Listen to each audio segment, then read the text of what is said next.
WrestleMania 43 in Saudi Arabia, a big WWE Return Planned, and my review of AEW Dynamite. I'm Ollie Davis, and this is the WrestleTalk News. Support WrestleTalk! Give us a subscribe.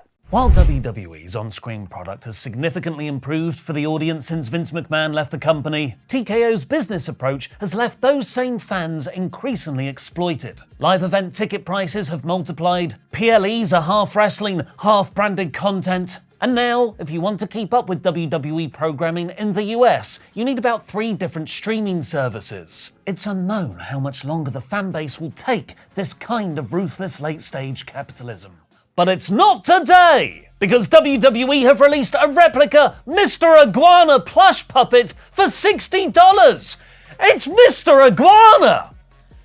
He's got an iguana! Several months after Mr. Iguana got over with the WWE audience in the first Worlds Collide show, a piece of La Yesca merch is finally available to buy, with the product description promising I can bring a touch of the absurd and your very own companion into your daily battles. No, Luke, I made the last cup of tea. It's your turn. That it's hand-sewn with meticulous care. So lifelike. And just be sure to keep your new tag team partner away from children under the age of 10. Layeska, what did you do that means you can't be around children under the age of 10? I'm buying one right now. And that's annoying, it's only listed on the US website. I guess I'll just have to order one from a European place. It's fun moments like that make you forget that, just like a reptile, no matter how many times WWE sheds its skin, they're the same morally compromised promotion they've been for decades. Because WrestleMania 43, which will take place in 2027, will take place in Saudi Arabia. A Snapchat video ad has been seen, presumably being made live as a mistake, where Turki Al-Sheikh, the chairman of the Saudi General Entertainment Authority, who, let's not forget, has a prison wing nicknamed after him because so many people who've criticised him find themselves incarcerated there, appeared to announce that WrestleMania 43 is coming to Saudi Arabia. While there has been no official announcement from WWE, PW Insider followed up confirming the news, revealing a press release had been issued in Arabic confirming the 2027 Mania would take place in Saudi. The release was then retracted, as it was apparently accidentally sent out too early. PW Insider claim an official announcement is coming very soon, marking the first time ever that a WrestleMania will have taken place outside of North America. And it's not in London. So Mayor Sadiq Khan held that tiny belt for nothing? Brian Alvarez has then corroborated this report, claiming the entire WrestleMania weekend will be taking place in Saudi Arabia, with the surrounding episodes of SmackDown and Raw, and that the deal is estimated to be worth approximately $100 million. Make sure you're subscribed to us here on the WrestleTalk channel, as I'll have a podcast with Dan Layton going live tomorrow, where we'll be doing a deep dive into how we feel about this and wondering how long WWE can keep pushing money over fan experience. Because, and I can't believe I'm saying this, Vince McMahon was kind of better in that regard. These aren't my words, but the opinion of TKO's Chief Operating Officer Mark Shapiro, speaking at the annual Goldman Sachs Communacopia and Technology Conference, business. We know we have a lot of room with ticket price increases because Vince McMahon was primarily pricing tickets for families and wasn't totally focused on maximizing the opportunity there.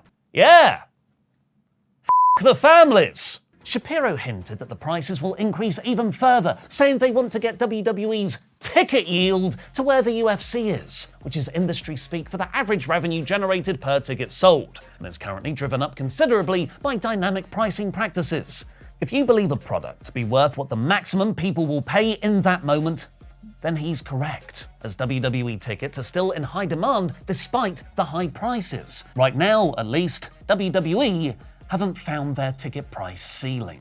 The day after, Triple H said on the Pat McAfee show that we'll have to wait and see how WrestlePalooza performs to know whether it'll be an annual occurrence. Shapiro seemed way more optimistic, as he thinks it could be a marketing bonanza, title of your next indie show, on the level of another WrestleMania or SummerSlam. They're essentially trying to create a new Big Five pay-per-view. But to make a WWE show truly big, you need the following episode of Raw to have loads of big surprises. And there might be one getting prepared behind the scenes. Bodyslam.net is reporting that WWE are internally discussing a feud between Rusev and a returning Ilya Dragunov. This comes a year after Dragunov suffered an ACL injury against Gunther. Bodyslam had previously teased that Dragunov was nearing a return by posting a GIF in August. Now it's time for my review of AEW Dynamite in about 5 minutes. Dynamite might still look oddly small time in their 2,300 arena residency, but it sounded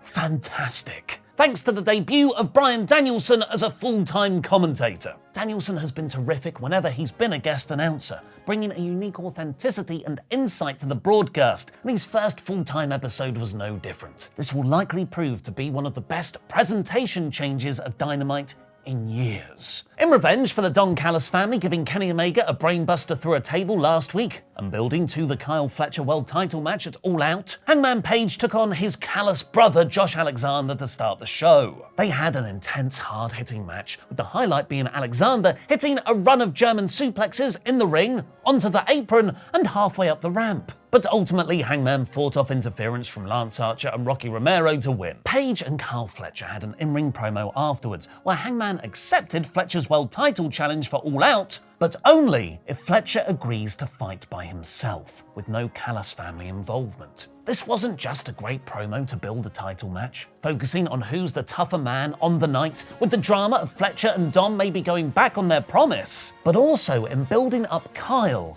as the future of AEW. Hangman said he looks at Fletcher and sees himself from 6 years ago, where he stood across a ring from Chris Jericho fighting for the title at the first All Out. He's great, but not ready. We all know Hangman is going to retain, so AEW has smartly added the long-term story reason to watch of the rise of Fletcher. MJF called his new wife of 5 days a silly little bitch for trying to stop him interfering in Mark Briscoe's match on Collision the day after their wedding. Doesn't she know he's married to the game? Triple H?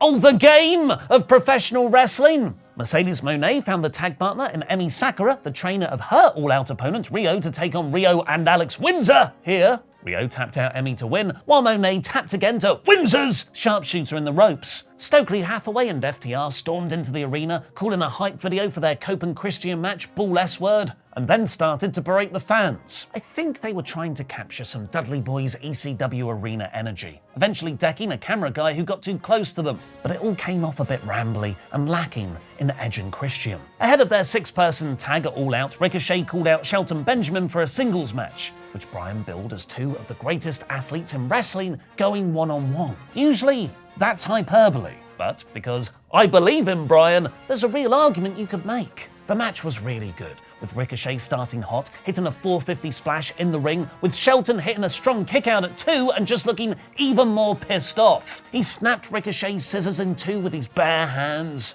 but Gates of Agony interference helped Ricochet get the win. The 2 factions brawled afterwards. Hook cut a pre-filmed promo saying maybe it's time for Hook to stand on his own. Or maybe not. Why does everything take so long with this guy? Tony Storm was dressed as the Sandman. Sky Blue staple gun Tony's bum, breasts and vagina in the opening 2 minutes.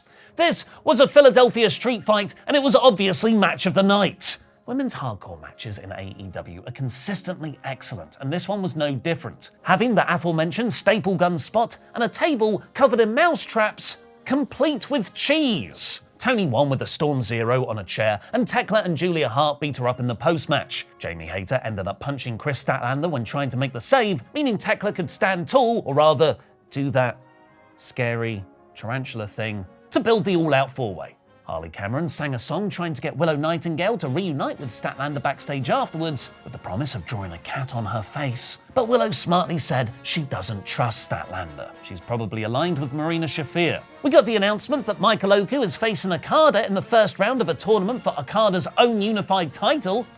What's the point of that? I don't know if I care because I get to see Michael Oku versus Okada. He's our friend. And the main event was the classic AEW party match 10-man tag with an arbitrary monetary prize on the line. Well, this one actually had a storyline reason. After the Young Bucks were shown in jobber catering, with even Brandon Cutler not wanting to sit with them, Moxley promised if they won the tag, they could have all the money for themselves. So they cheated to win, with Nick grabbing Matt's feet on the ropes to pin Bandido. potentially also setting up a tag title match between the two teams. Now they've got $500,000, I'm guessing we'll see the return of full production entrances for the Bucks. I'll miss the comedy skits from the last 2 months, but better to move on from that gimmick now before it does start to wane. The actual match was the usual party template of everyone being awesome, but it was the post-match angle that really mattered. Darby Allin ran down to brawl with Moxley, but he was attacked by a man in a hoodie. No, not a Samoan relative, but a turning heel, Daniel Garcia, following his match with Moxley on Collision. This heel turn is 2 years overdue. Garcia had hit his ceiling before with this character. Hopefully now he can really elevate up the card with the Death Riders Association, and it sets up some interesting future tension with Wheeler Yuta and Daddy Magic, who I'm sure will both bleed everywhere, like all their blood in their body will be over their face and on the ring and on everyone's white t-shirts and around people at ringside and up the ramp and in that body bag that Darby Allin uses to drive people out the arena. What happened to Gabe Kidd? This week's AEW Dynamite is 80%, but there's frustration behind the scenes in WWE regarding an incident with Triple H. Click the video on screen now to find out more.